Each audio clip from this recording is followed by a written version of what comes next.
people who come to work for the federal government, if you're a cabinet official, you have to go through these big hearings. A lot of people have to go through background checks. A lot of people have to go through security checks. They get security clearance. What kind of background checks or transparency into the background of Mr. Musk or the people that are working for him has been done? Do you know, Mr. Dubois? I don't know the background checks. I know President Trump had an electoral mandate to create DOJ. No, I understand that. But yeah, he has his electoral mandate to hire cabinet officials, but they have to go through hearings and things like that. Mr. Sepp, do you know how these people were vetted? No. Mr. Lodwood, do you know how they were vetted? No. Ms. Kochelicek, do you know how they were vetted? We have not looked at these specific individuals. Ms. Olson, do you know how they were vetted? No. What kind of access does Mr. Musk and his team have?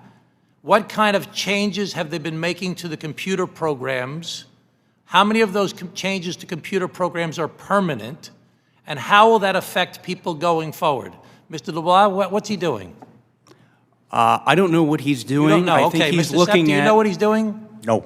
Mr. Lodwood, do you know what he's doing? It would be inappropriate for me for comment on Ms. that. Kochelicek, do you know what he's doing? We have not looked at that. Ms. Olson? No. Does anybody here know what they're doing? Does anybody know what kind of keystrokes changes they're making and they're permanent? Does anybody know what their backgrounds are? Does anybody know what they're doing with the information that they have and how they're using it? I agree with my colleagues who noted before that Mr. Littlejohn, who disclosed this information, is a criminal and deserves to be in jail, and I'm happy that he's been prosecuted. And anybody who has violated 6103, that takes private data and shares it with other people should be prosecuted to the full extent of the law. We in Congress have an obligation as an equal branch of government to monitor what's going on right now. We're all for finding cost efficiencies. I know Mr. Bean, for example, has the DOJ committee. That's a great thing for us to look for efficiencies, to root out waste, fraud, and abuse.